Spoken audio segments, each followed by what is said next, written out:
It's been a long journey, but we found the final poet guardian here in this ancient amphitheater. He's the guardian of voice, so he must have come to watch a spoken word poetry performance, but fell asleep. I guess it wasn't a very engaging show. We found the text of the poem that the guardian came to see. It's spoken word poetry, so if I speak the words, maybe he'll wake up. The 3 things I want to say but never do. Number 1, I believe in dragons, and not metaphorically, metaphysically, symbolically, or semantically. I mean actual, real-life, fire-breathing, sky-soaring dragons. Because if everyday life is full of homework and housework and chores and bores and bills and ills, then why not believe in some magic? To get through the tedium and the tragic, to turn the tiresome traffic into a dream of the dramatic. Okay, that's the first stanza. That should be enough. Wake up, poet guardian. Ahem. Hello. Wake up. A little applause, maybe? Ooh, I guess it's not enough to just read the poem.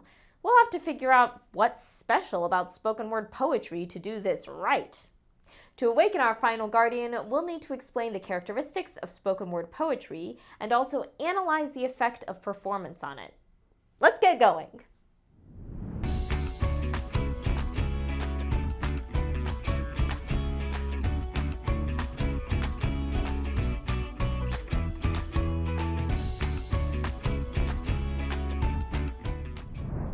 To awaken the guardian of voice, we'll need to learn about spoken word poetry.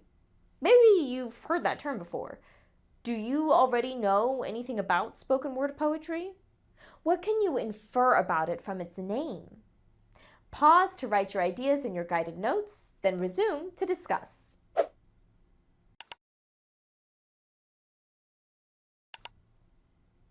Well, we can infer that it's spoken, and like most poems, it has words. But when I spoke the words earlier, nothing happened. Oh, Mia, can you look up a definition for us? It appears spoken word poetry is a performance art that combines poetry with theatrical elements that use the poet's voice, facial expressions, and body language to convey emotions and meaning. Oh, so we're not just speaking, we're performing like actors on a stage. So how should we perform it? Let's examine the characteristics of spoken word poetry. Then I'll use what we learned to perform the poem and wake up that monkey.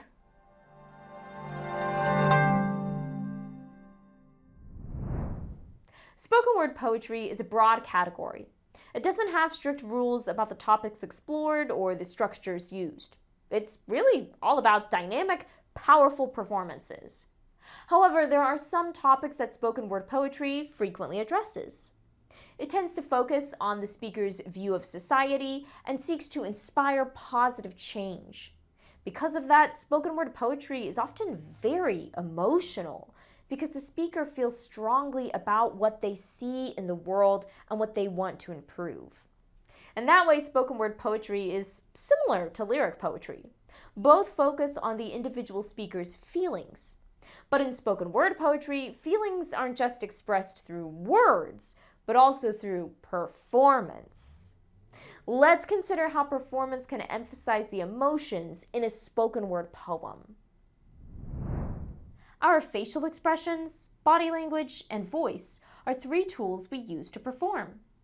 How can we use each of these tools to create a powerful emotional performance? Consider how you'd use each tool to show different feelings, from joy to rage to sorrow. Pause to write some ideas in your guided notes, then resume to discuss.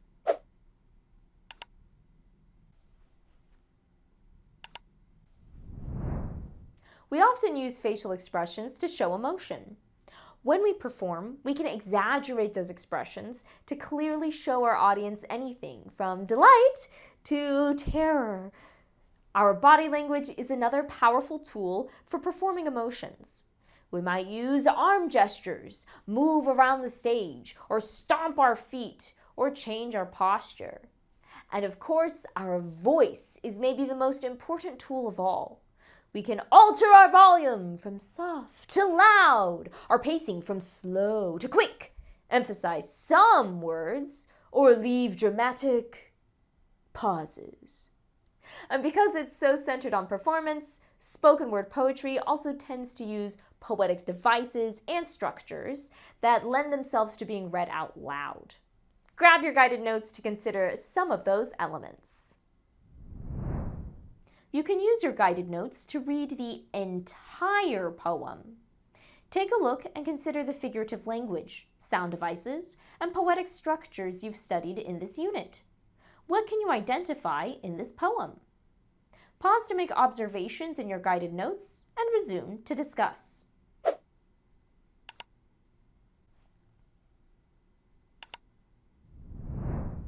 There's plenty to analyze in that poem, but in particular, it uses a lot of sound devices, alliteration, assonance, and consonants. That's true of much spoken word poetry, which makes sense. It's meant to be performed out loud, so it plays with the sound of language.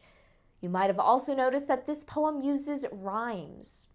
Both rhymes at the ends of lines, which we've studied before, as well as internal rhyme, or rhyme that occurs within a line of poetry, like chores and bores, or bills and ills.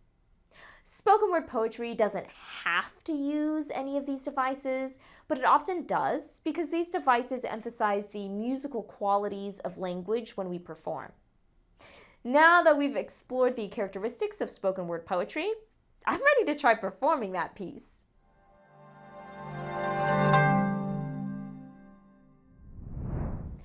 As you watch, pay attention to how I use my face, body, and voice to create an engaging performance that emphasizes the emotions and poetic devices used in this poem. The 3 things I want to say but never do. Number 1, I believe in dragons. And not metaphorically, metaphysically, symbolically, or semantically. I mean actual, real-life, fire-breathing, sky-soaring dragons. Because if everyday life is full of homework and housework and chores and bores and bills and ills, then why not believe in some magic? To get through the tedium and the tragic, to turn the tiresome traffic into a dream of the dramatic. Number 2, no. No, I don't want to sample the spinach. No, I don't want to sing on the stage. No, I don't want to compete in the contest because it's more comfortable in my cage. No, I don't want to fumble or fall or fail, but one day I wonder what will be. Will I wish I went when I withered away? So even though I want to say no, I go for the yes, because the taste of triumph only comes with the try. Number 3, I love you. 3 little words, 1 syllable each.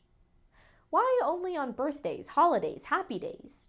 In action, I might show my love through service or smiles, hugs or high fives, gifts or greetings. For you, I would walk on the outside of the sidewalk, cut and arrange your fruit platter, bring fresh flowers every day, deliver breakfast in bed, celebrate your successes, and sympathize with your sorrows. But for all that, I frequently forget those 3 little words, 1 syllable each. So let me say what I want to say but never do. I believe in dragons, no, and I love you. Thank you. Thank you. That was pretty different from the first time I read the poem at the start of this lesson. What did you notice about my performance? How did my face, body language, and voice affect the way you perceived the poem? You can rewind to watch again if needed, then pause to write some ideas in your guided notes.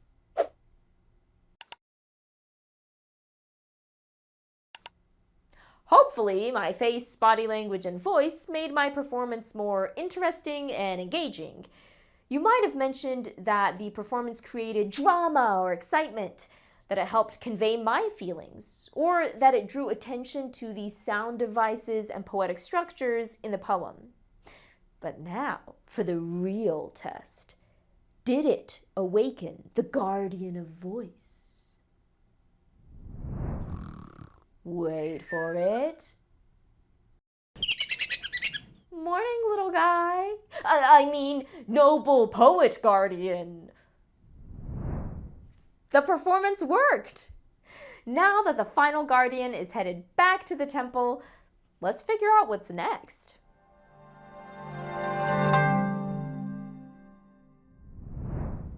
Over the next few days, you'll learn more about spoken word poetry, and then it'll be time for us to make our way back to the Temple of Poetry to make sure all those guardians really headed home. I have my doubts about that lizard. And also that very excited bat DJ. Until then, remember, every story is a new horizon. See you next time! Hey.